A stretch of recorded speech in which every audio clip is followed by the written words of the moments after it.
Hey kids, are you ready? 3, 2, 1. Similes.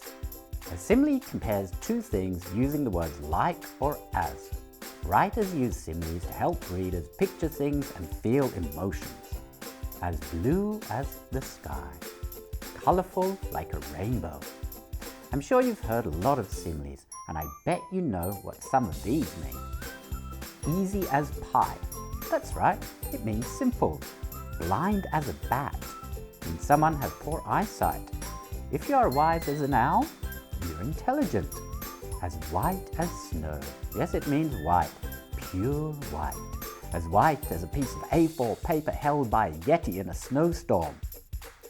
Strong as an ox means shredded, ripped, buff, ultra mega strong.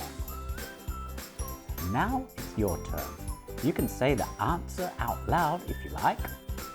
My teacher is as busy as a bee. Mum runs as slow as a snail, as a slug. My toes are as cold as ice. The giant was as tall as a tree, a skyscraper, a mountain. Great work! Now you know all about similes and how they make reading and writing more fun.